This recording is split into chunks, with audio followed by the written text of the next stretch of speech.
Good morning, good evening, roadies. It's a Spurs collab. I'm here with the Irish Hotspur, Jack Kineke, and of course, Mr. Brian Daigle and Mr. Adam Clarke, who Brian Daigle is actually at the training ground, as you can now see. There he is. What's up, Bri guy? David, Jack, Adam, good to see everybody here. This is becoming a regular Friday for us. Loving to see these lads for me Friday morning and early Friday afternoon for them. Well, I know Jackie Boy's on the same time frame as me, but how's everybody doing? I'm gonna go check in with the man of the hour at the moment, who's down at the training ground. Bri, what's it like down there? Well, today, thankfully, as you can see, God is smiling down on me because there's blue skies. So I have not been freezing my butt off. I haven't had to wear my gloves, my snood. I am wearing 3 pairs of socks and about 3 T-shirts. That might have done the job. But yeah, I can't say, just another day in the Daniel Levy BS production. I'm not going to swear for 10 minutes. Try to save it. Try to save it if you can. David, good to see you, brother. Thanks for being here again with us. How are you, man? You okay? Despite the news this morning? Yeah, no, look, I'm always fine. Always in a good mood. Always have a smile on my face. Always positive. I'm good. Look, transfer window is what it is. I'm pissed off with it, but I'm not going to let it affect my life. Oh, but Irish, that's fantastic. You are one in a few that is feeling that way. So I'm gonna thrive off of you today if I'm able. Jackie Boy, are you as in a good a mood as David is? No, I'm gonna bring you right back down. Honestly, January, I kind of hate January when it comes to New York. It kind of sucks. You know, you can't really go outside. It's like a wet kind of snowing kind of right now. It's been, below, like, at least for Celsius, it's been like consistently like -2. This whole time. Can't go outside, kind of miserable. And then, no signings to even, keep me nice and cozy at night either. So it's been a pretty bad January for me. Oh man, -2. It's -21 where Cody Mack I know with you Canadians. You guys have thicker fur than we do. Yeah, it's been -18 basically for the last week. So it's been pretty brutal. Adam Clarke, good to see you again, buddy. How's things this morning for you, or this afternoon? Well, in terms of Tottenham, it's all just crap. I mean, with each passing day, I just get sadder and just more disappointed and just more angry. You know what it is? It's like a slow descent into despair with this club, up and just their complete negligence, as I call it. Like, I mean, I've no idea what we're at this point. We've lost another big potential signing. That's what is it? The 5 billionth in 3 years we've lost. So it's just every window. Yeah, and they wonder why we protest. Right. Yeah, exactly. Yeah, 100%. So, Brian, let's get on the protest. What's going on down there, man? I know there's not a ton of people, but we're reaching a lot of people with this on social media. But how's things down there right now? Let's see if I can get there too. I've got a couple of boys. I've got Graham with me. I've got Miles with me. Master, where is he? He's got his hair down today. It's Friday. He's got his hair down. Listen, Ryan was here. Ryan was here as well. What I will say is today it's getting let's see if I can get them in. There you go. Let's do it like that. So you've got one of you. Yeah. So yeah. There's not been a lot of foot soldiers on the floor, but social media is doing its job, which is, like I've said all the time, is what we're here to do. To start off with, deadline day is today. It always has been. It always will be. People have work commitments. People have childcare commitments. There's been people literally stopping it right in front of me, going, "You're the guy from YouTube. You're the guy on Twitter." And literally stopping, hugging me and the others, and also saying I'm going to come down Monday, bibbing the horns. You get the odd idiots that say Arsenal, that are saying Arsenal, or some of them, someone actually saying this morning, we're not 10 minutes in, you're effing S. And then I scream back, "Oh, yes, we are. Oh, yes, we are." So I'm just literally, so that's what it's come down to. Listen, it's getting a lot more attention. Twitter is going mad with it. Thank God, everyone is helping out, retweeting and everything. This is the thing. Again, at one point this morning, Levy Out was trending worldwide, and obviously, what always helps. I swear to God, Levy, you're like manna from heaven. I have to thank you for making me who I am today, because without you, I'm nothing. Because literally, I woke up, my alarm went off at 7:30, and at 7:30. Sky Sports News dropped the bombshell that Diaz and Liverpool are like, there you go. I hadn't even got out of bed. And it was like, there you go. And then there's all these rumours, and I'm very, very happy to see that all the people that pay to go to the NFL and pay to go to the boxing, all the money that's going back into the club can buy a non-league 23-year-old striker that took the piss out of Harry Kane. Yeah. Yeah. That's where your money is going. That is where your money is going. And Kulashevsky is now the next name in the Daniel Levy BS Productions. We need to sell to buy, people. We need to sell to buy. Dele Alli is on the longest wave goodbye ever. I've never known a wave and a goodbye to last so long. Ndombele is falling through because of his mental state. We need to sell to buy, apparently. So Kulashevsky ain't happening. It's not happening. Yeah, that's the new rumor, right? Kulashevsky. I want to get Jack's thoughts on Kulashevsky when we get to that. So we'll get there when we start talking about that. But yeah, the losing. I mean, the Diaz deal was never going to happen in the first place. It's again. I think all of us or most of us said it's likely a smokescreen, and you know they're just going to say that they're bidding for people and they're not going to bid for, or the bid is going to be there and it's not going to be enough, which is consistently the problem always. Oh, we're 10 million apart or 4 million apart. And it's just, you're not apart on anything. You're not going to offer the other club enough money for this deal to be even considered properly. You're just going to put it on the table, pretend like something's happening, and we're going to end up with nothing. Did you find Admaster, by the way, I just Brian? have to laugh because the super chat, sorry, I've just got to laugh because the super chat you've just received is the guy standing right behind me. Hello. What's up, mate? Mind you look familiar, yeah. Yeah.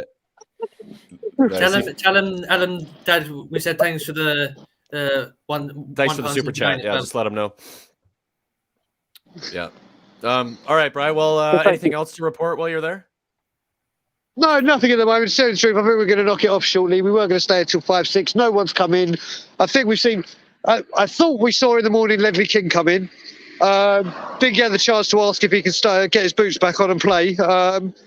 And I think there was another couple, but the only thing I do know that I've heard is apparently, which we all knew was coming, is there'll be a third-party security firm here Monday.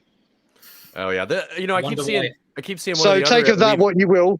I see one of the other Levy out groups is still planning on being Say there again? as well. I still see that one of the other Levy out groups is going to be there as well. So it won't just be you guys. There's another group of it. At least on Twitter are saying they're going to be there. Exactly. Yeah, I think Brian's losing. Exactly. So listen, like I said, I think we're going to be knocking it off shortly. But what I will do, I think it's got up. Yeah. We're losing Brian a little bit. That's cool. You just missed this great comment. # get Daigle a bagel. It's fantastic. Pick up Aiden. Jack, I want to ask you about Kulashevsky. Tell us a little bit. He's a Juventus striker. Is this what have you heard about the rumor, and what do you think about the player? I mean, have you done any research on him? I've seen that we've been rumored with him kind of in the beginning of this January window, kind of even before the January window. I believe we were rumored with him in the summer, I think also as well at one stage, kind of like McKennie. We were kind of rumored with kind of both of them. It seemed like he can play as a striker. He played as a striker alongside Alexander Isak for Sweden. For Juventus, he kind of plays as kind of an inside kind of right wing. He can play as a left wing as well. I would say, he's a talent. He still has some aspects of him that are really raw. How old is he, Jack? I think he's 21. So he's pretty young still. Pretty young. Yeah, still really young.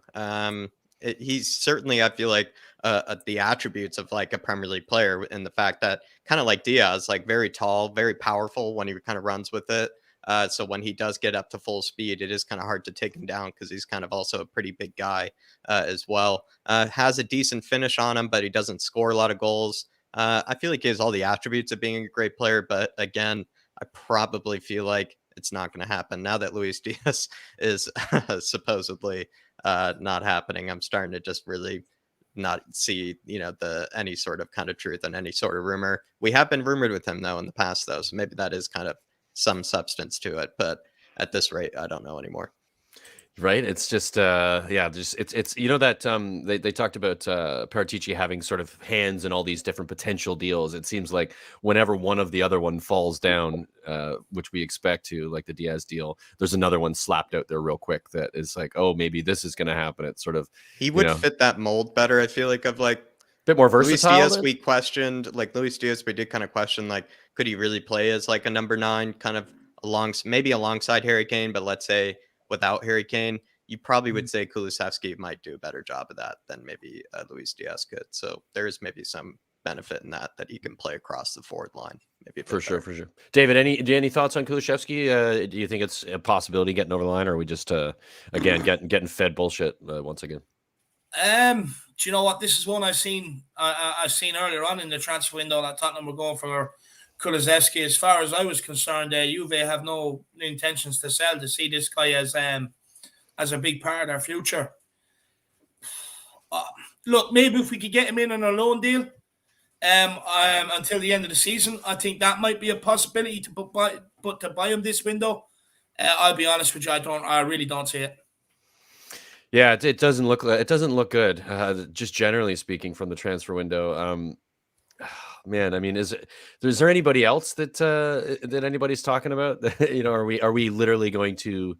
I think we're starting. Feels like, at least rumor wise, on square one again. It feels like we're kind of back to ground zero again. Yeah, like to rumors. You'd like to think there are other deals set up, but I feel like we're at ground zero when it comes to rumors, at least. Yeah, and we kind of none of these rumors that have been caught, and I was sort of talking about this before we went live, have been any of the positions that we all sort of agree on that we need to address. We don't need another forward like Sonny, like Mora, like Bergwijn that can play in multiple positions, either beside Kane or in place of Kane if he gets injured.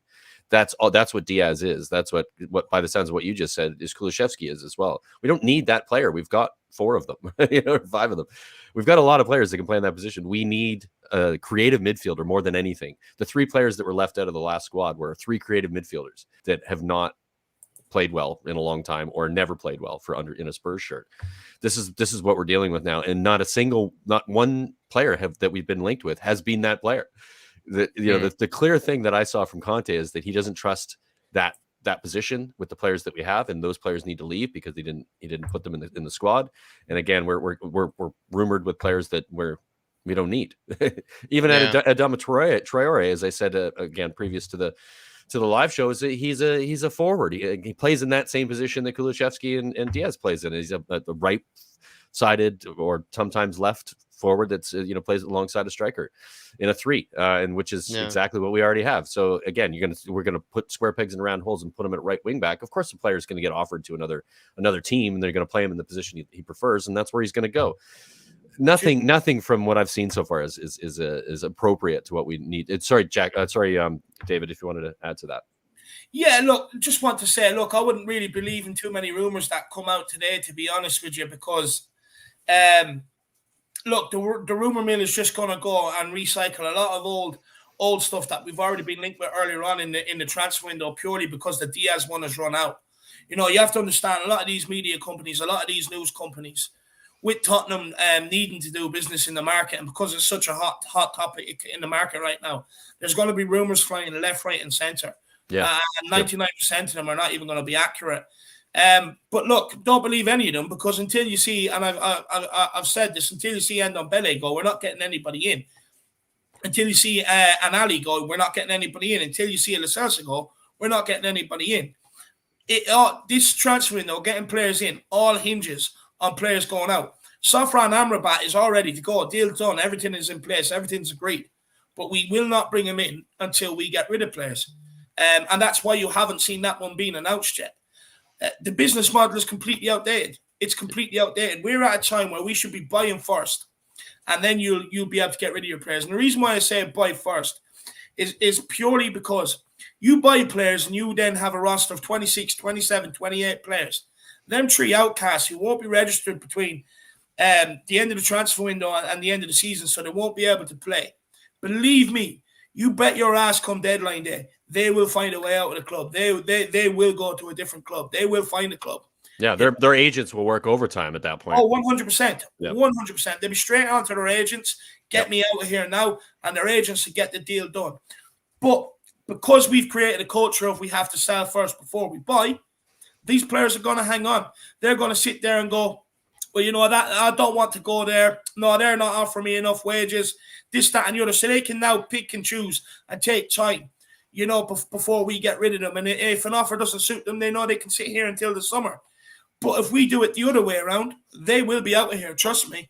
The business model is completely outdated. And I wouldn't mind, even if he spent this window in a window where we badly need it, in a window where he spends, we can really consolidate that top 4 position.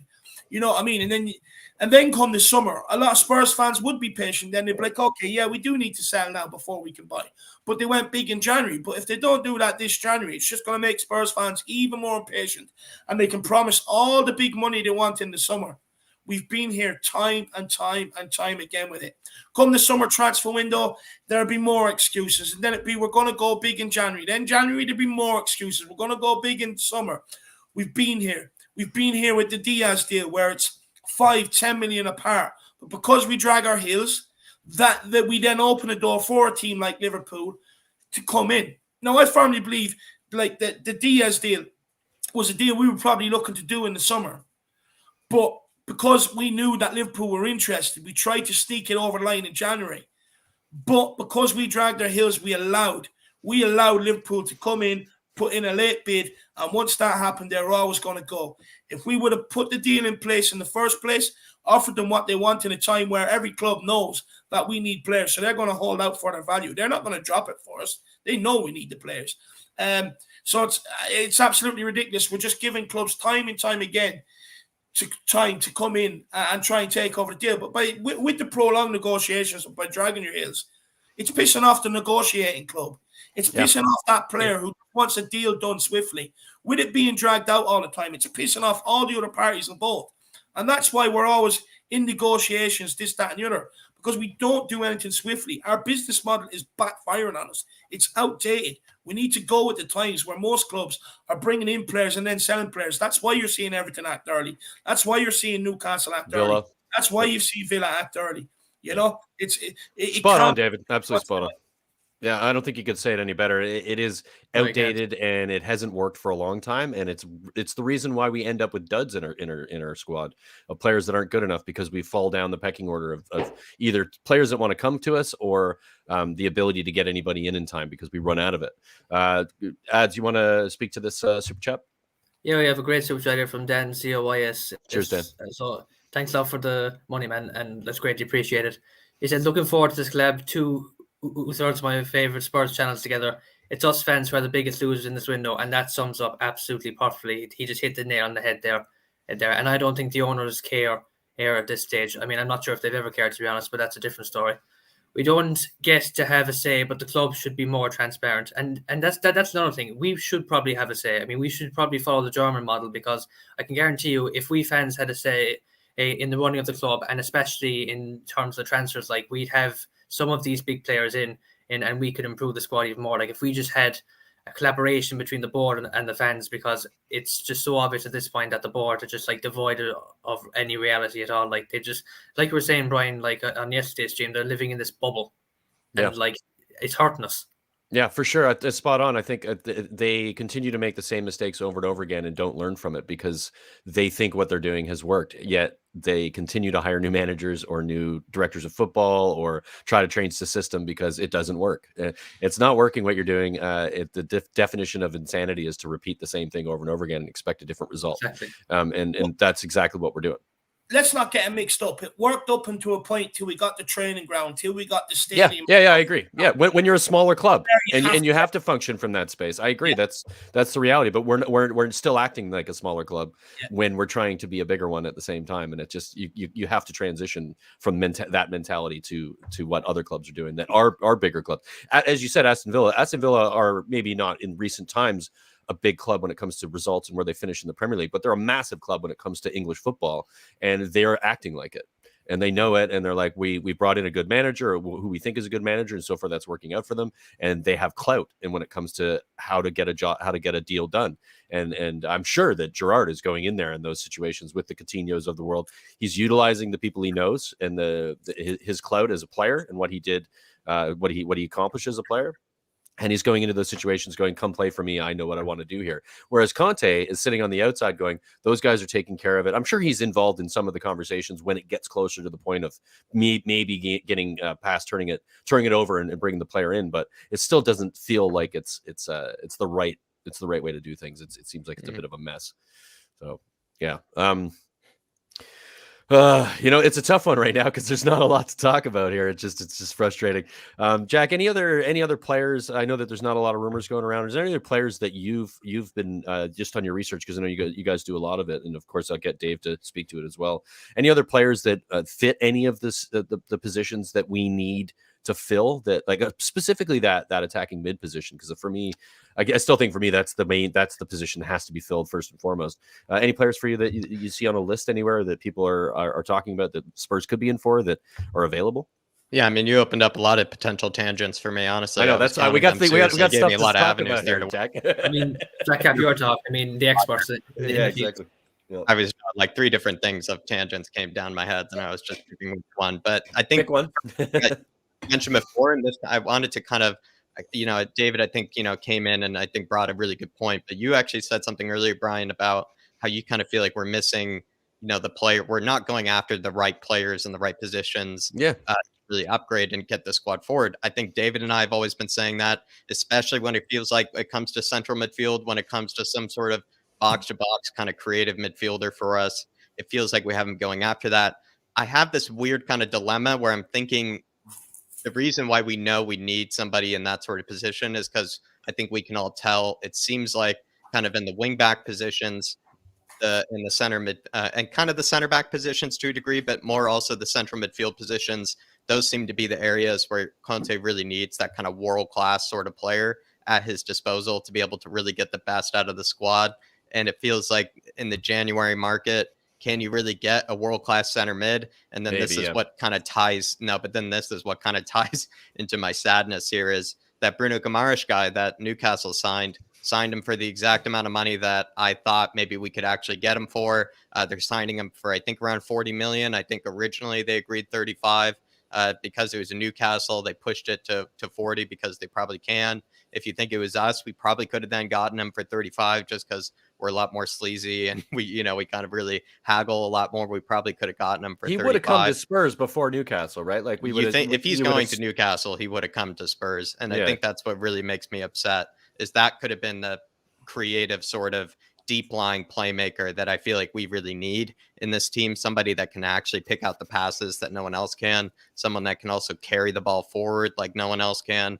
Kind of basically just be to a degree that Luka Modric for us. You would probably say that Bruno Guimaraes would have been a great steal. And that's what kind of, I don't know, Brian, that's what made me think of so many different tangents there. It's because it's really all connected to kind of a deep state of like real frustration because you're kind of looking at it like that's a major position we need to upgrade. And you just see a guy go to another team in the Premier League that could still get relegated. And that's for me, the perfect midfielder to solve all of our problems and getting us to top 4. And yet we didn't seem to pursue him. It's really hard to believe that he was more sold on Newcastle than he was Spurs or Arsenal or anything. I don't know. It's just what do you know about the player? Because is it a scenario where maybe he just isn't, the thought is anyway, and I could be wrong, but isn't good enough for Spurs? Is that no, something? I think he is like plenty good enough for Spurs. I think he's almost better than Spurs actually to a degree. I think if he stayed till the summer, probably would have gone to the likes of a PSG, a Bayern. Oh wow, maybe. Wow.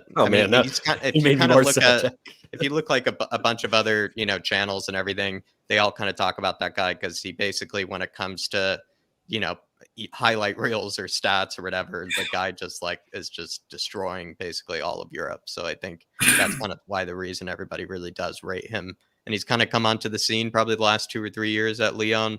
What is the deal for him? What did Newcastle pay? I think it's 40 million and like what are they, 10 million add-ons or something. What are his wages like? Because I think that could be an probably issue. not very big. Now they're probably huge. That's what I mean.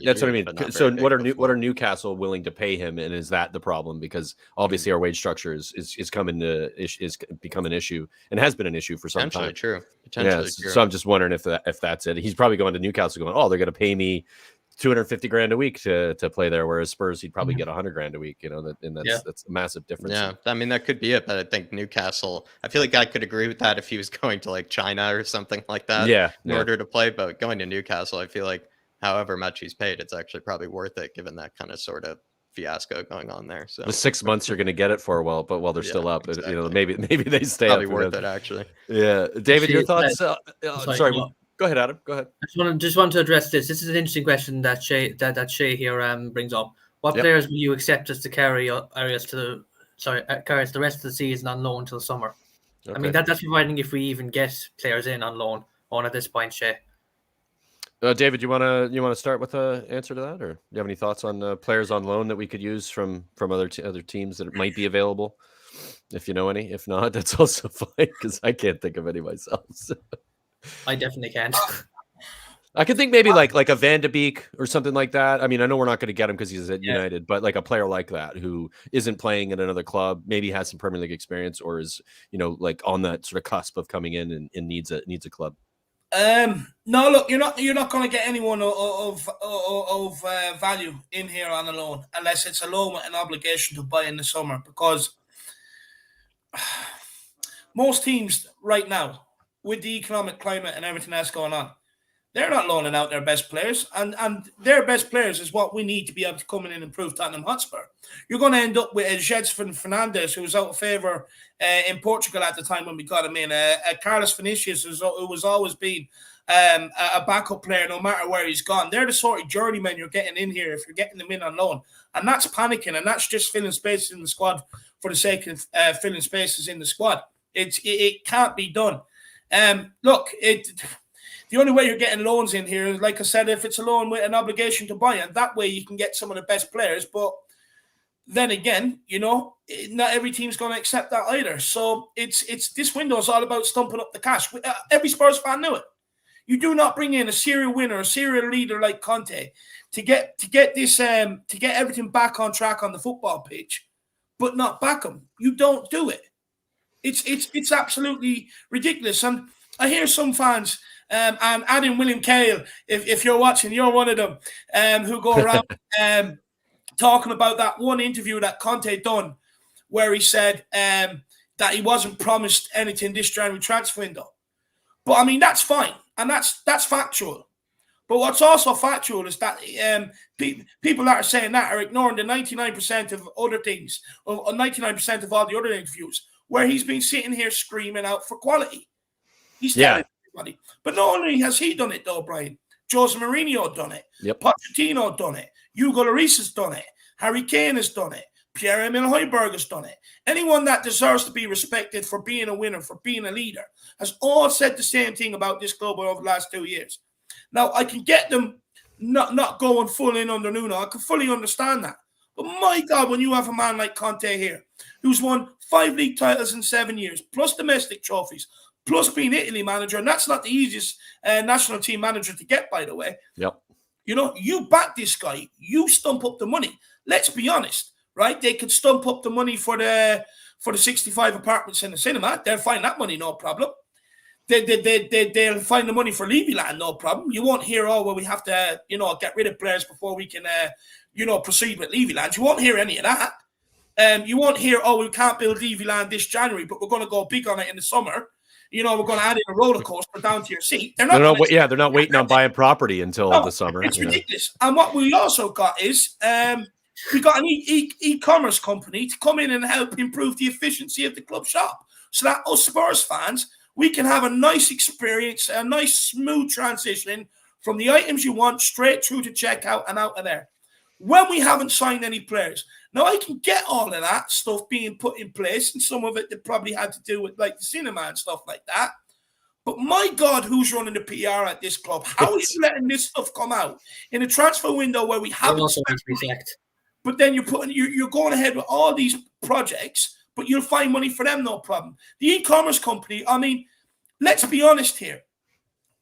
Not many Spurs fans are buying Spurs stuff out of the club shop right now because they're really pissed off with what's going on. Now, unless they have a big signing lined up for deadline day, there's no need for that e-commerce company to come in and improve. Yeah, there needs to be a new name on the back of the shirt that is a good name that you can sell. Then you promote that you've streamlined that, because they're going to be busy because people are going to want the kit. That's when you do it, not beforehand when you haven't bought anybody. It stinks of just complete mismanagement across the board in PR and in obviously when it comes to the football club. Go ahead, ads on the super chat. There's even more pressing. It's a big question, isn't it? From Moondog as well. Big up. He's a great member there, sorry, but he was the rather interesting question: who will be the next manager? I mean, it's so sad. Like when like yet again we're asking that question. I mean, how many times in the past 3 or so years have we had to ask this question? Like from Poch to Conte, we've had how many was it? 4 managers now, and we keep. It seems like we're asking ourselves this question every 6 months or even less. Now. We are. We literally are. Yeah, and I'm sure most of you guys will agree. It isn't going to be remotely close to the level of the last minus Nuno, the last 3 managers we've had. You take away Nuno out of that, you think of Conte, Mourinho. Despite where he was in his career, he was correct in most of his assessment. And of course, what happened with Pochettino getting sacked when he was the one who should have done the rebuild in the first place. We're not going to get anybody better than those 3. We're actually going to go probably to the Nuno level when we lose Conte, inevitably, because managers are going to want to come to work for this guy because they've seen this is what happens. Then he doesn't get back. They don't get back properly. 3 of the best current managers on the market that were available that we've had in the last 2 years haven't been backed. So who are we going to get? We're getting, Big Sam's coming in to save us from relegation. Oh Jesus, no! What's so sad? Do you know what's so sad about this situation, right? There's 5 big managers in world football. There's Jurgen Klopp, there's Pep Guardiola, there's Mauricio Pochettino, there's Jose Mourinho, and Antonio Conte. We've had 3 of them 5. Yep. After that, where are we going to go? Klopp and Guardiola are not coming in here to, try and improve Ben Davies, try and improve Dyer, Winks, Sanchez, all these same players we keep talking about. They're not coming in to do it because what we can see, what they've done at all their other clubs, just like Jose Mourinho done, by the way, when before he came to Tottenham, and just like Antonio Conte has done at his other clubs before he's come to Tottenham, they've bought to improve the squads. They've spent massive amount of monies to get players in to do what they want them to do, that can do what they want them to do. Not sit there and train what we have. And I've seen some Spurs fans say the other day, oh, well, it's down to management, or before saying it's down to management and, they should be encouraging these guys and getting more out of them. That's all well and good if your sole ambition is to try and sneak top 4. But mine's not. Mine's to smash top 4 and then go on and challenge for trophies. You got Antonio Conte. You got to go for... What's more embarrassing and do you know what's more upset for Spurs fans? Because we've all done it over the summer and I'm guilty of it. But once Conte comes, we're going to have to try and get ourselves excited for a Fonseca, for a Nuno, for a Harry Potter from Brighton. And that's not where this club should be. It's not. Yeah, I mean, but there is no way I'm going to even get remotely excited for about to lose 3-0 in all of our London derbies again. I mean, I'm just not getting excited for that. If anything, I'm hiding under the freaking desk and just like bracing for impact. If we lose Conte and get a Nuno-esque manager, I mean, it'll be just even more misery, even more despair, and worst of all, we'll still probably have Linek in charge. So, looking forward to that. 100%. And we got a super chat here from TK. Yep. Thanks, TK. Yeah, you want to go ahead, Dad? So you want to read it? Sure thing. Yeah. Hi guys. Hello. We all know this window was going to be a farce. Yeah, I mean, deep down, we all knew. Anyone who doesn't, I'm sorry now, you have to be lying. We are now in for Morata and Kulashevsky. Sorry if I butchered that pronunciation. No, yeah, I think you nailed it. Not Zucchina Morata, but okay with this. Yeah, I suppose. But TK, I mean, they probably Morata? Morata? Yeah. No, he was a fail. He was a fail at Chelsea in the Premier League with a really good squad and a really good manager, and he could not hit the blind side of a barn door for a really good side. He's going to come into Spurs who don't have a creative midfielder to get him the ball, and he's going to be a good purchase. Kulashevsky, we've spoken about already, TK, and I don't know enough about him. It sounds to me like he would potentially be a good purchase, but it doesn't sound like he's available, and I can't see Juve letting him go. So that seems like it's another throw shit at the wall and see what sticks. But thank you for the 449 super chat. We really appreciate your support. It's good to get that. It's good to get that for sure. We get Morata. That he's like one of those few players that has a highlight reel, but then right underneath the highlight reel has a fails reel that's just as long, as well. So right. His highlight reel is there are 2 different compilations you can make of the guy. You can make one where he looks ridiculous, and then the next one he looks absolutely just terrible, and then he's one of those players. And not only that, but his movement is so shocking. The guy wouldn't find space in an ocean, honestly. It's so true, David.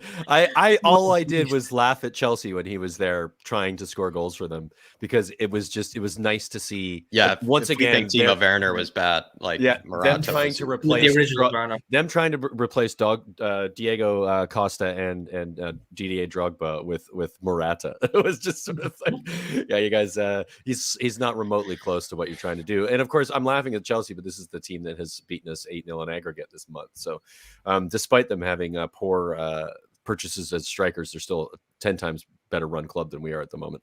And I hate saying that, but it's the reality of the situation. If the Morata deal does come to fruition, which it won't, does that show how far we are behind Chelsea then? Because Chelsea have already brought this guy in, deemed him not good enough, realised that he wouldn't hit a barn door with a bulldozer. Good shout. And now all of a sudden, 5, 6, 7 years down the line, all of a sudden Tottenham are coming in for him. How far are we behind Chelsea? It's unbelievable. Yeah, absolutely agree.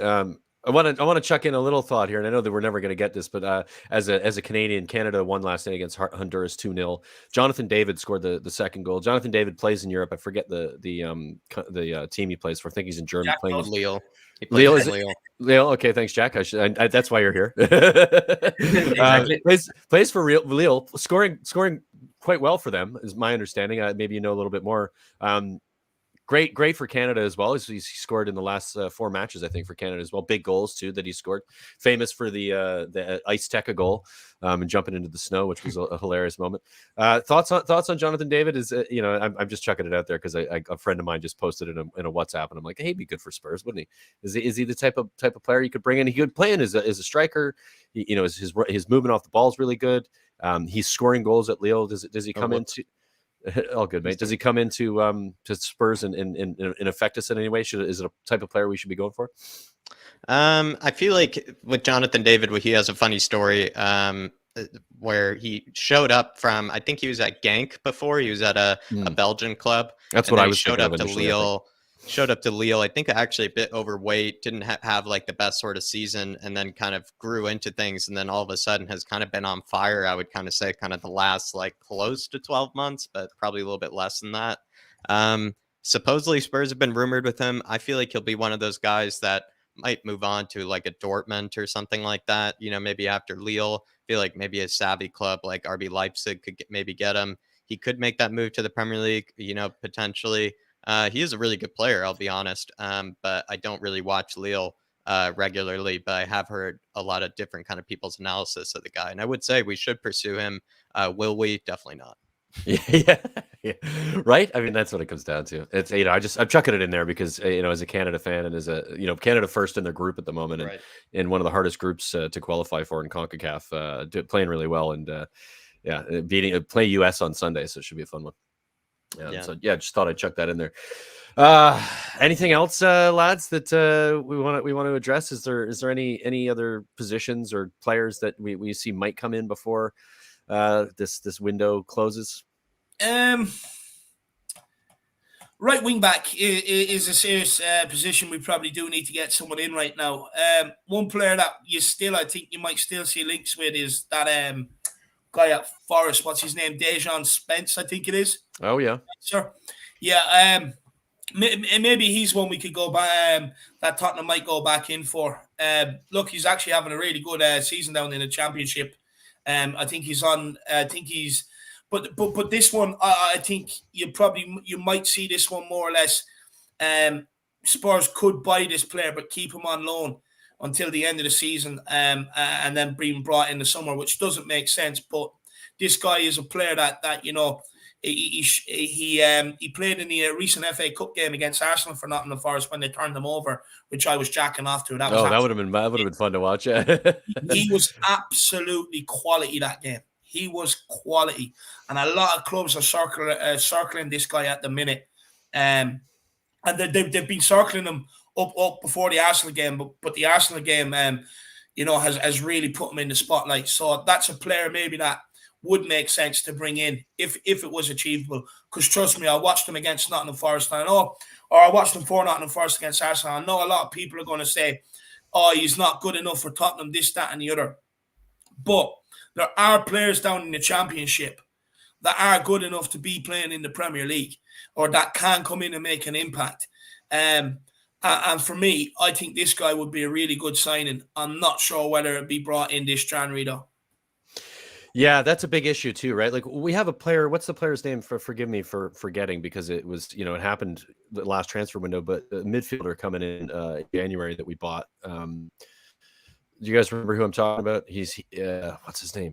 I'm having a brain fart. Anyway, player we bought. Alfie Define, no. No, the player that we bought. It's we bought last window. Sarr. Yeah. Well, Sarr, yeah. Thank you. Sorry. What were the things with him? You can get. That type of deal, right? So we do this deal for Sarr, and we're like, okay, we're gonna bring him in the he comes in the summer. Those types of deals are deals that are arguably more likely to happen now this late in the window than what we're going to make happen when it comes to getting over a deal that is for a good player anyway. Does he do anything for midfield? What do we know about Sarr? Is when he comes in, is he going to fix some of the issues? Is he attacking midfielder? Is he more of basically the same thing we already have, just another player to fill the squad up? What are your thoughts on that? Jack, do you have any knowledge of him? No, I feel like to a degree, he kind of like does a bit of everything. He's kind of the Yaya Toure comparisons are actually not off, like really are not that far off, actually, to be fair. I feel like he's probably a bit better defensively, maybe because he plays for a smaller Liga kind of side. Maybe that's why he probably looks a bit better defensively. He's really good at poking the ball away. He's like one of those kind of like, to a degree, similar to like a Moussa Dembele, where they just feel like they're kind of like, made of elastic or something. They're so long, they can kind of like stretch, the rubbery body and poke away kind of everything, kind of win tackles that no one else can just because their legs are so long. He kind of is a bit of a box to box sort of player, I would say, but also has a really good passing range on him. I've seen him ping a lot of passes. Dave and I did a bit of like a highlights reaction on the guy. I think I do remember Dave. He was pinging passes left and right. He does have a good long shot on him. He's kind of just one of those midfielders that I can see why we went for him, because he would be that kind of everything sort of midfielder, that world-class sort of midfielder that you feel like could play for like a Real Madrid kind of one day kind of midfielder. But we've signed him nice and early. He's probably still really raw, I bet. But at the same time, I feel like he is definitely good enough to kind of maybe challenge for the first team next season for sure. Do you know what, Jack? For me, looking at him, I don't know whether you agree, but for me, he looks kind of like a similar player to what Renato Sanchez is. You can do a bit of everything. He's all action, all energy, but hopefully with a better mentality maybe than Sanchez. Yeah, I mean, he's just still ridiculously young. So, he, to a degree, Sanchez has had a little while to try to kind of actually come good and actually kind of break into the scene consistently, but he hasn't. Whereas Pape Matar, I believe he's 18 or 19, like still, like the guy is just still ridiculously young. So he has, I think, just plenty of time to mature. Hopefully just this last season in Liga, maybe just prepares him just mentally for that step for the Premier League. It's not going to be all too quick for him. He's kind of waiting to make that move, and he'll have a full summer to develop under us as well. Hopefully with Antonio Conte's still around, right? Still at the club. But he would have a full summer to develop, which I think really helps players. I think that really does, because then it allows them to make that step into the Premier League a bit better when they have a full summer to actually develop with the coach and the manager.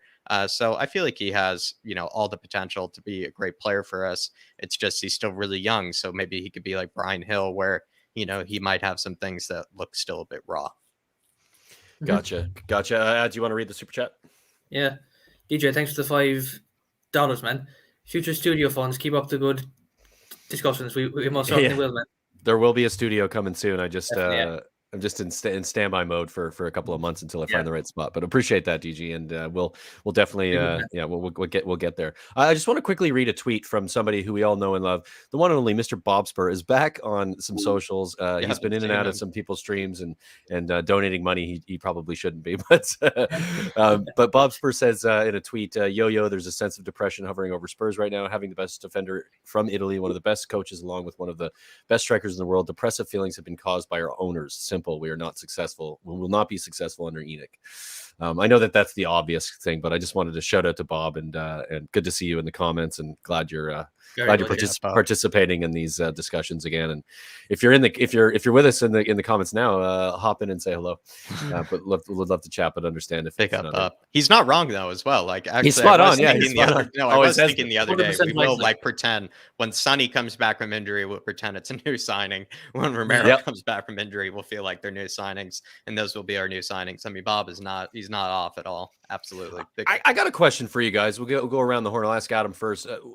If we don't bring in this attacking midfielder that we desperately need, obviously desperately need, the three players that were left out of the squad, the Celso, Tanguy, and Dele, which one of them is likely to end up back in the squad? And which one would you like to end up back in the squad if you had a choice between the three? Ads first. Lo Celso, mainly because Endom Bye Bye is as a David has called them, all them is on the way out, and so is Ali. Though, even though, as Brian rightly said, it's longest. I mean, it's a longer goodbye than. Yeah, are they on the way out? I mean, that's my end of the Lord of the Rings. Like, I mean, Jesus, I don't know how long it can take one man and to say it, like just to say the word bye to everyone. So Lo Celso mainly by default, like, but I don't trust Lo Celso and the way he's playing. I mean, he's not been in the squad for a reason. He's shit at the minute. And but like if somehow, and this is probably a pipe dream at this point, if both Ali and Tanguy, or I mean, like just suit up and just, leave the club up this month, like whether it's on loan or whether it's permanent. I mean, I hope in both cases permanent. Lo Celso will then come in to replace the two of them, and Conte can work with him and improve him as much as he can. But even at that, like I think we need to buy still a CAM and a proper quality CAM. Because I was like, I mean, Lo Celso's been here for how long, and he's done F all, like, so I'd be wary, like, just having him around. Yeah, for sure. David, thoughts on that? Those three players, I mean, when it comes to quality that we know some of them have, but aren't, meeting that quality. And of course, Lo Celso never remotely getting close. What are your thoughts on that? Those three, and who makes it back in the squad, and whether any of them do?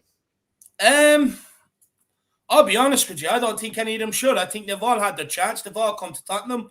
Dele Alli has been missing for the last 3 years. I mean, if Spurs fans think that's good enough for Tottenham Hotspur, well then, I'm sorry, you're wrong. This is a club that has had rich history. We've won many FA Cups. We've won European Cups. I mean? So, you can't come to Tottenham and just switch it on and off when you feel like it. You look at Ndombele. I mean, that guy's just, I think we all know he's done. There's no way back from him. He's been made isolating on his own training and stuff like that. And when you look at Lo Celso, I mean, he's just not good enough. He doesn't care. He's too erratic. His first touch is poor. His passing is poor. And what I've noticed, especially from some of the Europa Conference League games, I think there was one game against NS Mora where we were winning. And all of a sudden, because we were 2-0 up, he was actually playing well up until that stage. All of a sudden, you just start becoming erratic again. Lazy, not doing the right things, switching off. For me, I don't want any of them here. Look, let's be honest. Not one of them have contributed to this squad over the last 2 years. Not one of them. We should not be afraid of letting them go. Yeah, we can talk about systems. Yeah, we can talk about changing managers and defend these guys. But let's be real here. Let's be honest with ourselves. It never stopped them making it to the professional game. Changing managers or changing systems, being asked to play in a deeper role or a higher role, never ever stopped them or was an excuse for them making a professional game. Never. Yeah. They don't want to be here. Yeah, and to add to that as well, if anything, they're part of the problem with the mentality at the club, because they're three players who don't stand up and show that they're willing to do what is required to serve the club, to serve the fans, to play their hearts out for the badge. They're not doing that. They're literally taking the piss. And what do you think? With thoughts, Jack? Do they end up all three of them just like training with the under 23s, or just I hope so. I mean, what happens at the end of the window if none of them are gone? Like that to me is just it's a scary thought that he'd have to try to reintegrate those three players who he clearly pointed out to the board and to Levy and to Paratici that they weren't good enough and they weren't in his plans by not having any of them in that game against Chelsea. That was for me like a clear sign from Conte that was like, I don't want these players, get them out, find somebody to find at least one player that can replace that position. Right. And it doesn't look like we're going to, but your thoughts on that, Jack? I mean, this is kind of why, though. Like, I know your original question, Brian, I think I'm kind of cheating as well as Dave is kind of saying none of them. Like, you just kind of don't want any of them. Yeah. But the reason why, though, is why maybe that kind of connects to what you and I have been kind of agreeing on, and the fact that we kind of feel like we need to sign that world-class sort of midfielder. If we were to spend the money big on anybody, if we really were to splash 60 million, 70 million on somebody, it should be kind of a central midfielder to really help out, because the reason being is because we have 3 creative attacking midfielders that we just don't use. We just simply don't like. We don't rate them. The managers don't like them. The managers don't, feel comfortable using them. There's nothing that they really actually offer us. And you kind of think of that as like ridiculously huge problem to have, where you have 3 creative midfielders. It's not like we're, lacking creative midfielders. We have 3 creative midfielders we simply don't like. We simply don't use. We feel like have been given too many chances, and we've kind of let them all kind of pile up on each other. So it really is like 3, to a degree, kind of useless players to us that we have to find a way to get rid of. And it's also more ridiculous is they're also some of our biggest wage earners as well, and they're all kind of completely useless to us. So do we get all 3 of them out? I don't think so. Probably the one we end up not getting out is Gio, and I think the reason being is actually Gio could be the worst of them all. Nobody wants him. I think he's actually the worst of them all, technically. My problem, maybe side tangent, my problem is with Dele Alli, he's just gone missing for the last 4 years, and he doesn't want to play football anymore. But we all know that. But there still sort of is that player in there. I still see it from time to time where you do see that brilliant player. With Tanguy, we know there's a brilliant player, but the problem is he's just an absolute lazy ass, and he also doesn't give a shit about us, and he doesn't seem to give anything to anybody. He seems to only care about himself. He's a really toxic player. All the skill is there, but he's just a really toxic player. And then with Gio, I'm actually not sure whether there actually is a good player in Gio Celso. I'm really not sure, because even for Argentina, I think he's only had like 3 goals and 4 assists and however many, like 90 appearances he might have for them. He looks different under Argentina when he plays. He looks different, but when we really think about it, he's still not actually offering that much for like somebody who is like in a ridiculous team and is playing a really kind of important creative role for them. So to be honest, I just don't know. With all 3 of them, they're all useless, and it kind of connects to why we feel so desperate for a center mid, because we have 3 center mids that we just don't feel comfortable using. Just not good enough. Go ahead, Dave. Yeah, just to add to that, I mean, there's no way back for Dele. No way back whatsoever. He was on Instagram when we were getting hidden by Chelsea. Yeah. When he's a player that has scored 2 goals against Chelsea before and has done something and proven that he can play at that level, but just doesn't want to. And he's on Instagram where we're being slapped by Chelsea. Fans will not accept him back into the team. You look at Celso, look what's come out about him this January transfer window. He's a weirdo. The players don't like him. He's arrogant. The staff, the people in and around the club, they don't like him. Nobody likes him. That's a weird one, eh? He's just kind of Once that comes out, there's no way back. Yeah. No way back. It's already been revealed. And then the belly, there's already no way back. With these 3 players, there's no way back. The board knows there's no way back. And that's why they're trying to get rid of them before they bring anybody else in. Because what they don't want is a situation like I was explaining earlier, with a roster with number 26, 27, and 28. They can't play, and they're just in and around Tottenham and just creating havoc. They can't have that situation. But like I said, you pay the money, you bring in the players, guarantee you tell them there'll be no football for 6 months with a World Cup coming up in December. They'll be out of here like fucking hotcakes, I can tell you that. You know what I mean? Because they will not run the risk of not making the World Cup squad. And I hear this talk about Gio with Argentina. That's fucking Argentina. I really don't care what these players do with their national team or other clubs when we sell them and stuff like that. The fact of the matter is they've come to Tottenham. They have proven that they cannot handle the pressure to play for Tottenham Hotspur. They don't have what it takes to play for Tottenham Hotspur, and they don't have the bollocks to play for Tottenham Hotspur either. So for me, there's no way back for any single one of them. They all have to go. They've all proven that they couldn't do it here. This whole thing with Celso at Argentina, let's be straight. He's playing with Lionel Messi. He's playing with top players. Everybody's going to look good in that situation. Europe. I mean, he's playing with players that can do the basics, pass, move, good first touch. They make Lo Celso look good. If Lo Celso was really that good, he'd be making Tottenham look good, or be shining in the Tottenham jersey. The point of the matter is Argentina make Lo Celso look good. When he's at Tottenham Hotspur, he's being exposed for the player he is, and it's not as great as everybody says he is with Argentina. It's proven. He looks good because of the players around him. these three players are done at this club from what we've seen over this January transfer window. There is no way back. All right, so I'm gonna propose a difficult situation, and I want to get everybody's thoughts on this. We managed to somehow get rid of those three players.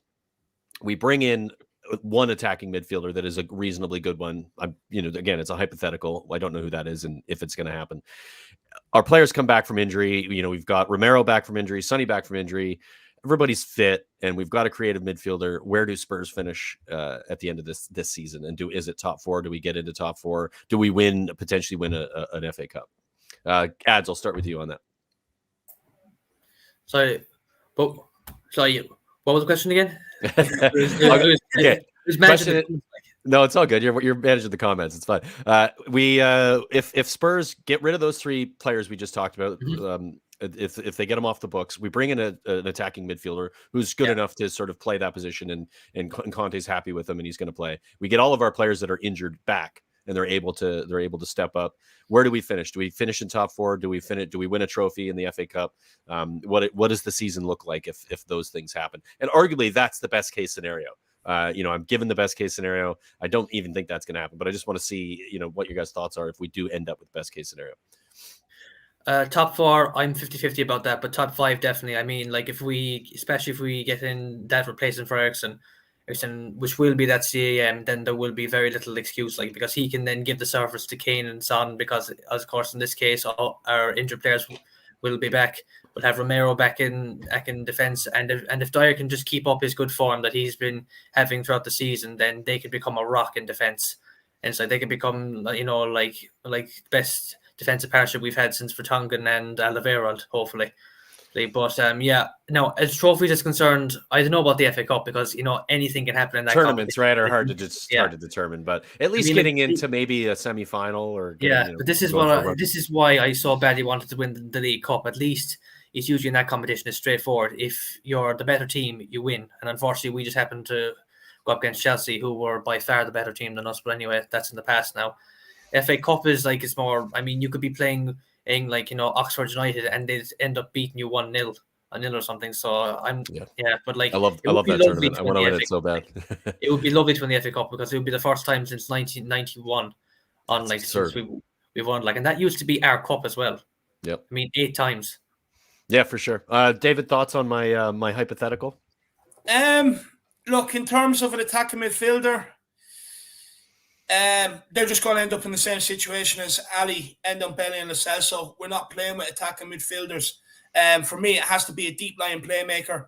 Okay, so maybe that's to correct that. Rather, a playmaker is what I'm referring to. Okay. Somebody who's going to create, and I know that Conte's system doesn't necessarily require a 10. It's more of a playmaker who's going to.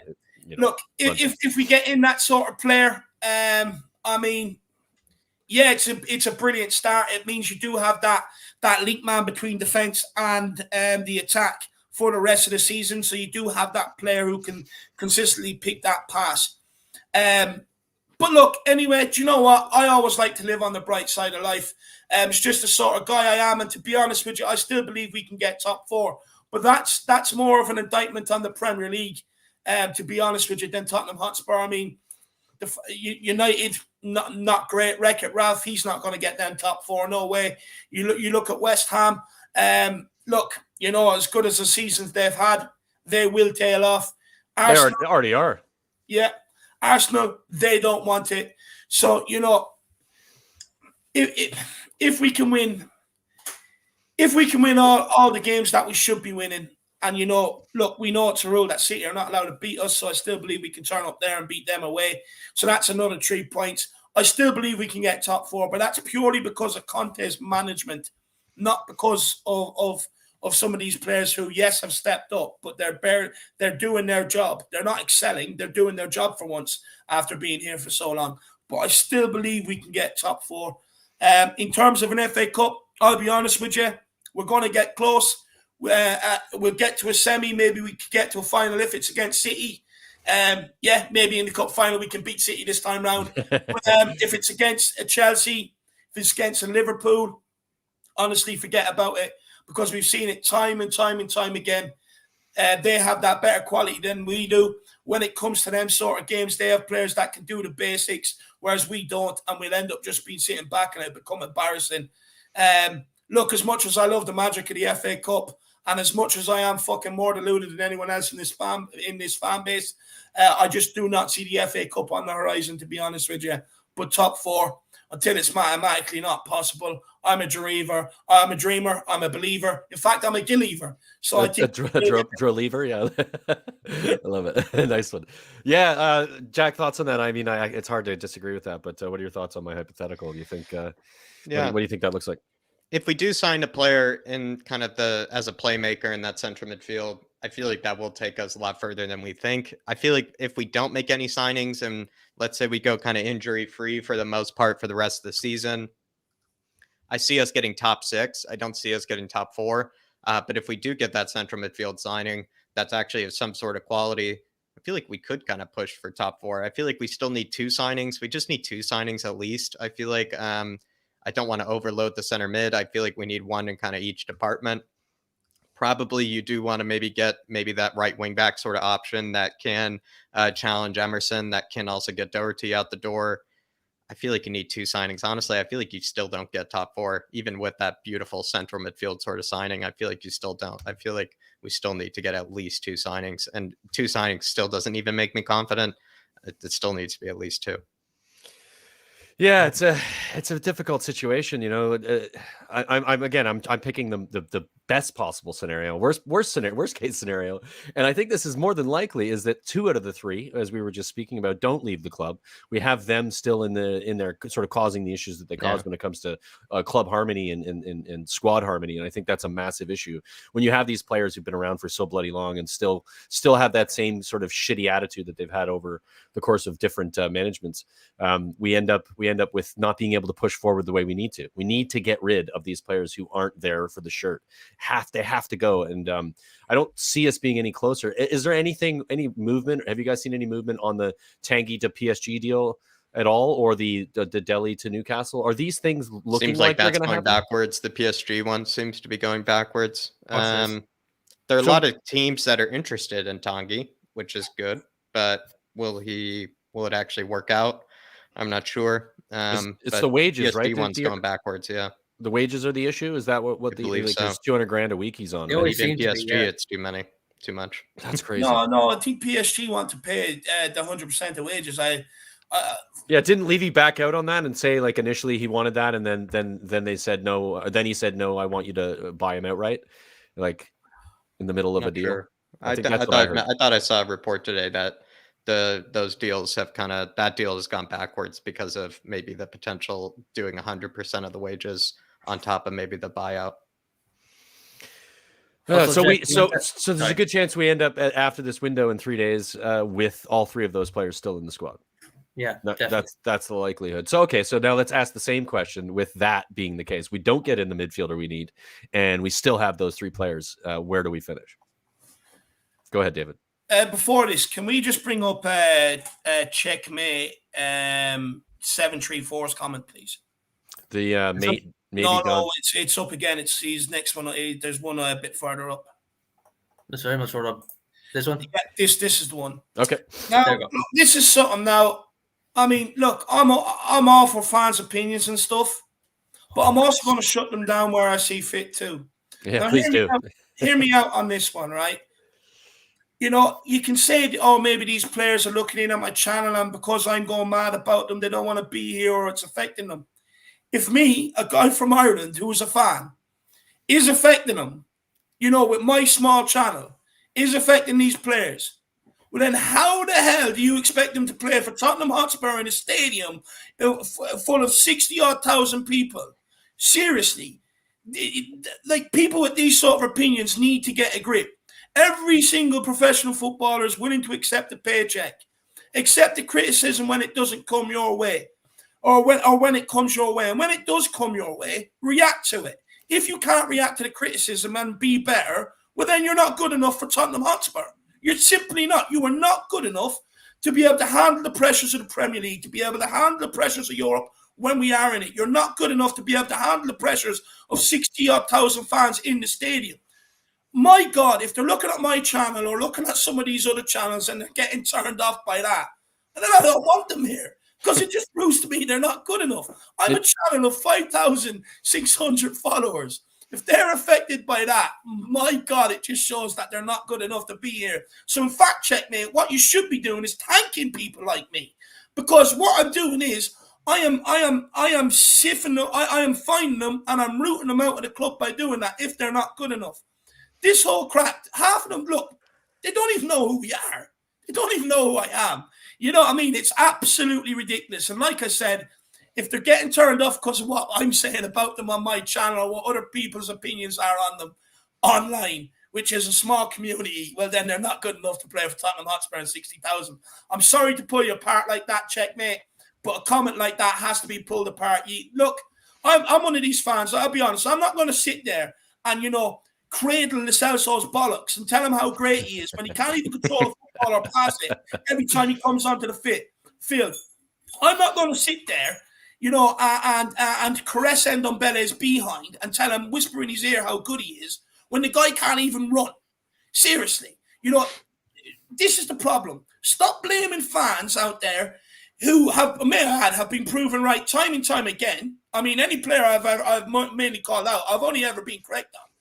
But stop pulling the fans apart and start laying the blame at the player's door. I'm not the one collecting 200k a week off Tottenham Hotspur and cost the record amount of money he is. Yeah, and checkmate. Problem. Make him the fucking problem. He's the one out there representing the club. He's a part of the problem. Is why we are where we are now. Don't make me the problem. You're putting the blame at the wrong door. Go and put the blame at their door, like I've been saying since I fucking started this journey. Yeah, Sorry. and no, mate, 100%. Checkmate 734. There's one thing to say. Checkmate. It's, Honestly, I feel like Mike dropping and walking out like McGregor. That would be gold.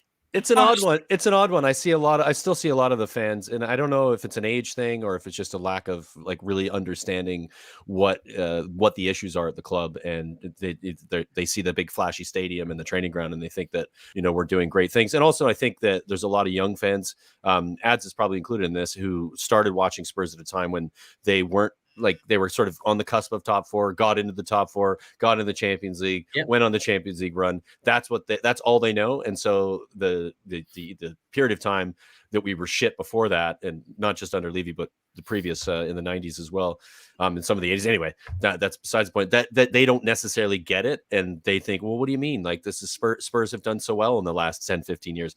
We haven't won a trophy. We've won one trophy in 21 years. That isn't good enough for Tottenham Hotspur. To not recognize that is not paying attention. You're not seeing the reality of what this club should be and should be capable of, and to where we are and how we're doing business. And we've spoken about that earlier. So back to my question, which is sort of the opposite of the initial hypothetical. Is where do we end up if we don't do any of the business that we need to do, which is get rid of those three players and hire or bring in a creative player, a creative midfielder who's gonna start stuff. Jack, I'll start with you on this one.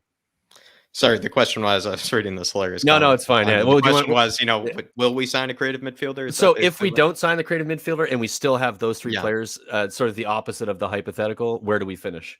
What does that look like? Top six. I think we finished top six. I genuinely feel like no signings come in the door. Not even, the not so desirable, Sofiane Amrabat. Even if that doesn't happen, let's say we kind of just stick with what we got. I feel like, if we kind of go injury free for the most part for the remainder of the season, I see us finishing top six. I don't really see us finishing top four. I feel we'll push for a Europa League spot. And actually, to be fair, if we don't make any signings, Europa League is sort of our level, to be honest. So it would be kind of actually quite fair to us to be in the Europa League. I think that would be not too big, not too small kind of competition that could also, to a degree, excite us. I actually kind of like the Europa League.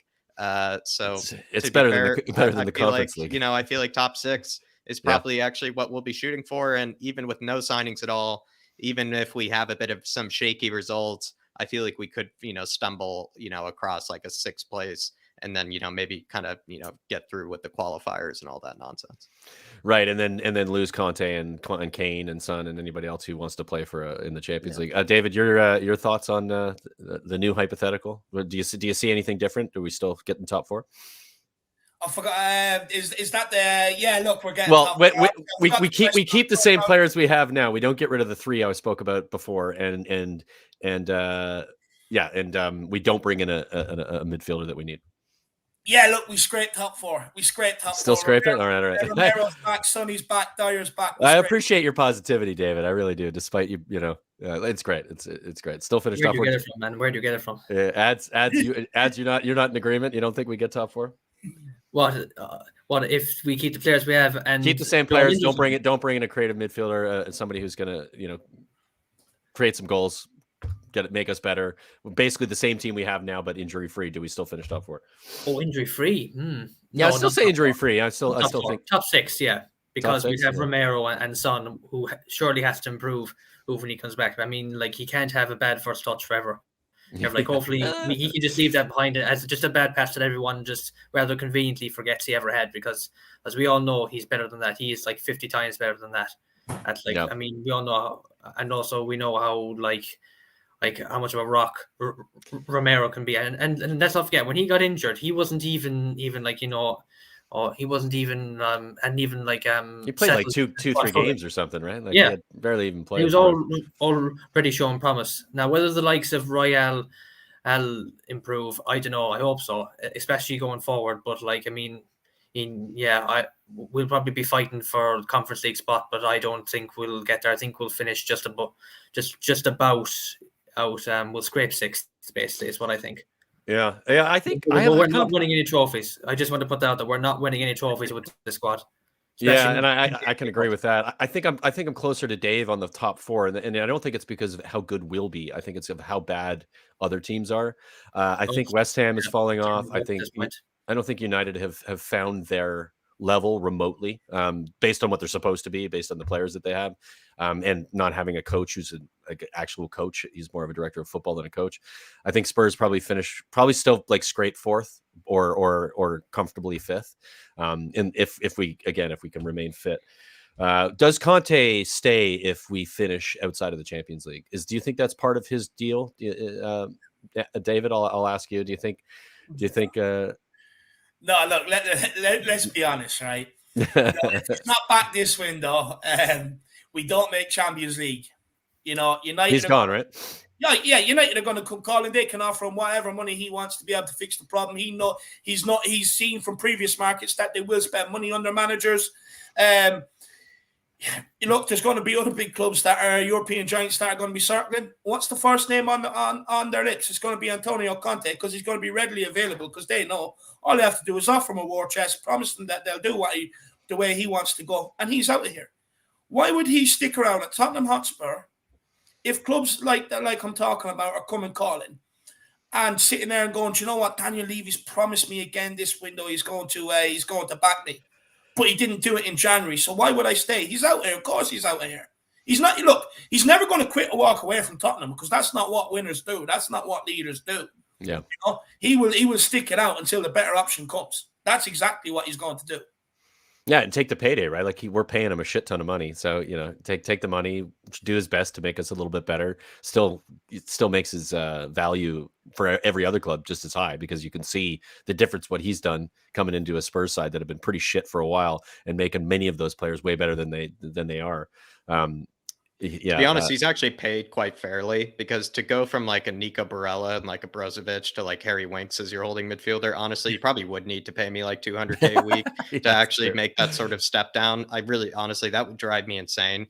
I think big ups to Conte, because seriously, what he's already achieved so far with that sort of step down in quality is actually pretty remarkable when you think it's impressive, isn't it? Because when you're used to players being able to do things that maybe he kind of thought was probably starting to become quite maybe normal for him, at a certain stage. He just expected players to be able to do these kind of remarkable things on the pitch. And now he's having to work with like Højbjerg as his like Barella, and like Ollie Skip as his like Brozovic, and then Harry Winks is like his I don't know, like Andrea Pirlo or like players he's worked with in the past. I just feel kind of bad for the guy. Yeah, it's a little bit. I feel like 200K a week is actually quite fair. That's what I've said before to Dave. I actually feel like sometimes what he's doing for us is like charity or something. It's like a nonprofit work, to like come to a club like ours and, try to get us out of this kind of sort of rut. Honestly, he's the second coming of Christ, like David and I have said, because seriously, we don't deserve him at this rate. We just don't deserve him. If we're not going to invest in him this summer or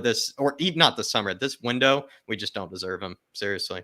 Honestly, like some of the stuff I hear going on in the fan base, just honestly, it winds me up because, like, you hear lately as well, oh, well, Conte speaking about the lack of quality in the press, what good is that for the players? I mean, honestly, it's not Royal Rovers here where, he gets a bunch of misfits, puts them together, and we go on and win a trophy. There's a reason why it's a story in a book, and it's fictional.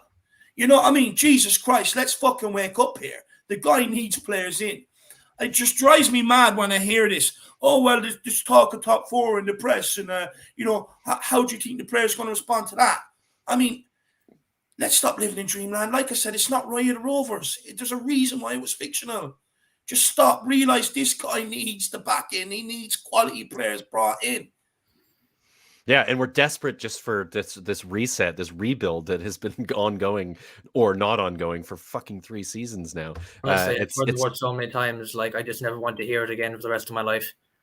Never someone even just in life says the word rebuild. Just yeah, it's like cringy moments. I'm sorry to trigger. Sorry, I triggered you there, Ads, but it's not your fault. Well, I mean, I said it, so it is kind of my fault.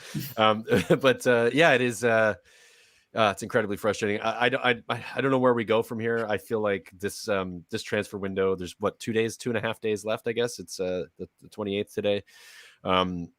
There isn't much really happening that's remotely close to addressing any of the needs that we have. I've said from the beginning, I think I want to see players leave first, but as you said, David, that isn't what we do. We don't let players leave first before we buy.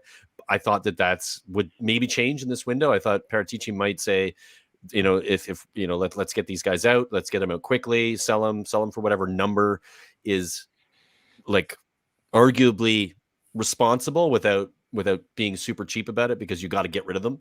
You're not going to get the money you think. You're not going to get the remotely close to any of the money back on Tanguy and Mbele of the money, the ridiculous waste of money that's been. Where are we with it? Like this window is closing in a few days, and it doesn't look like any of the things that need to happen are going to happen. So I don't know what else to talk about. I think that's kind of maybe a good spot to end it, unless any of you guys have anything you want to add. Maybe tell us a little bit about what the rest of the weekend looks like for you, and what are you doing for transfer deadline day? Because I think we'd all like to try to coordinate some sort of community approach to dealing with the madness that will be Monday. But I'll let you start, David, on that. What are your thoughts? What are you guys doing for the rest of the weekend and for Monday? Look, I'm probably doing a bit of a stream today. Look, not much to talk about. I mean, we can talk about non-league Ollie Tanner, a link with him, Djed Spence, Kulashevsky. That's about it, to be honest with you. So that would probably be a short enough stream. There's nothing fuck all to talk about. Yeah. And to be honest with you, I'm not going to sit there and keep regurgitating the same news to the fans. I'm just not going to do it. I'll wait for the fresh links and stuff like that. When it comes for deadline day, look, I was planning on doing a stream from 12 to 6, and then Matty Hayes wants me on from 7 to deadline closing. And look, throughout the day, it's just going to be a mix of people coming on. I think We Are Talking TV said they'd come on. Sean's going to be on. I think Spurs related are going to try and get on. We'd love to hop on too, because we're going to do the same thing. So maybe just channel hopping will be the way to do it, probably. No, that's what I was going to say. Hopefully you guys can get on, because I already spoke to Brian yesterday. Yep. He's going to pop in and out from the protest as well.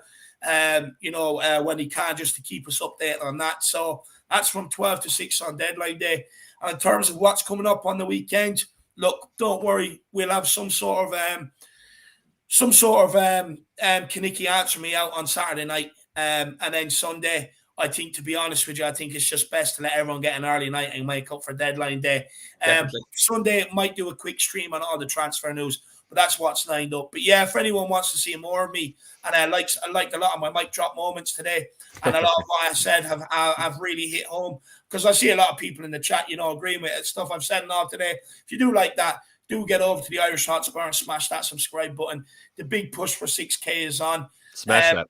We're getting closer. We are getting closer, honestly. I'm still surprised the channel is still growing and people still like it. So please do get over there and smash that subscribe button. You're a humble man, David. Your channel is incredible. It's always been great. It's been one of my favorite Spurs channels since you started it. Channels, this community I ever started watching. Yeah, supported you from the beginning.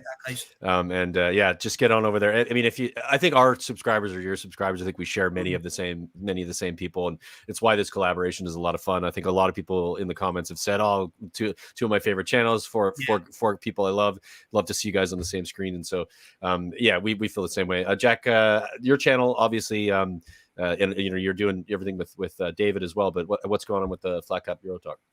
Yeah, just to reiterate, I feel like everybody Saturday, please, David and I think we are going to be doing a Kineke Answer Me. Then we haven't really done one in a while. I think just because there hasn't really been a lot of great sort of talking points until now. I feel like we have a plethora of, very angry, sort of frustrating kind of talking points to break down. So if you do kind of like a show where you kind of talk about all the things that aren't really easy to answer, please head on over to us at the Irish Hotspur on Saturday. When it comes to the other channel, Flat Cap Euro Talk, I'm kind of just looking forward to us actually signing a player, because I want to do kind of some sort of highlight reaction with Dave.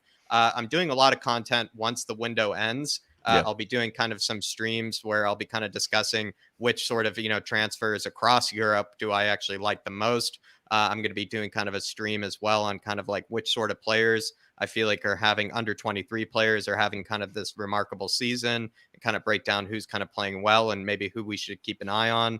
I'm also going to be doing some sort of stream on kind of like who I think, maybe has a chance at kind of top 4 and everything, because I did a lot of kind of predictions in the beginning of the season. I'll kind of do a review of those. So lots of content after the window ends, just kind of waiting for something to actually happen so I can continue to do a few more scout reports and things. So Levy's also kind of, clogging up kind of my workload a bit right now.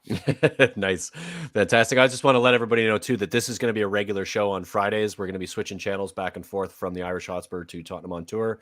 Next week it'll be if you guys are available. I haven't asked you yet, but I'm assuming that we talked about it a little bit. So if that changes, we'll let you know. But we're going to try to keep this a weekly because it's great chatting with these lads. Of course, everybody brings something different to the table, and I think we all kind of play off each other nicely. So if you enjoyed this, tune in next Friday at the same time, 10 a.m. Eastern. For 3 p.m. GMT, and we'll be back hopefully with some better stuff to talk about next week. I was sort of pulling fish out of a barrel here to try to have things to talk about today because of the lack of anything worthwhile going on at Spurs other than us being pissed off. But any last words for you, Ads, before we call it? No, just thanks to the two legends for coming on. Thanks to everyone on the watch. I've seen some absolute legends of the Harris Army in here, and honestly, just seeing them like brings a smile to my face. So, it's one of the great things about these collaborations. I'm just going to say that this transfer window has been a disaster, and it'll probably continue to be a disaster. And all I'm going to say to you watching is wait for Monday, because whether we sign anyone or not, it's going to be an absolute madness. 100%. David, you wanted to add something quickly before we go? Yeah, just quickly. Tottenham you're not going to believe this, but Tottenham are in danger of losing the Safran Amrabat deal. What do you mean I'm not going to believe it? Of course I'm going to believe it. What the hell? Like, other clubs are circling now, and Tottenham are in danger of losing this. I don't know whether this is Fiorentina in the first place. I don't know whether this is Fiorentina putting pressure on Tottenham to try and get the deal done so that maybe they can act in the market. I'm not sure. But apparently it has come from Romano.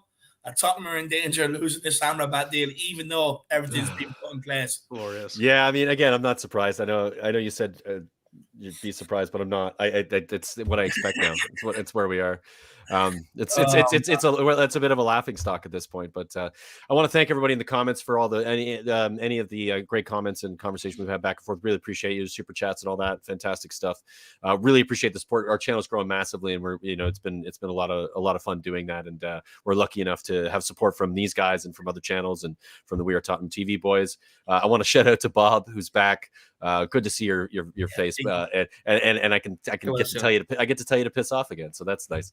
Yeah, absolute pleasure, everybody watching. We'll be back on transfer deadline day. We may do something over the weekend because Brian's gonna be down at the protest at the training ground, but likely it'll be Monday. So look for us Monday. Will we be, like I just said, we'll be bouncing back and forth off of different channels. We'll probably be live much of the time. Other people will be. It'll just be a bit of a like a channel bounce kind of going on. It'll be a lot of fun to do. So hopefully that'll keep things interesting on a day that's not going to be heck of a lot of fun for most of us. But on that note, thanks for watching, and we'll see you again soon. And as always, Levy out, and come on, you Spurs. Come on, you Spurs. Levy out. Spurs, Levy out.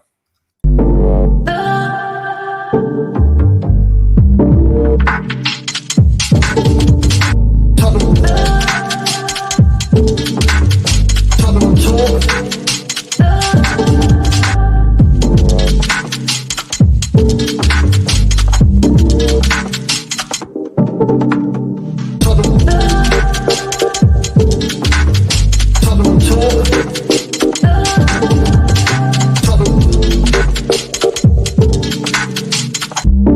Tottenham On Tour.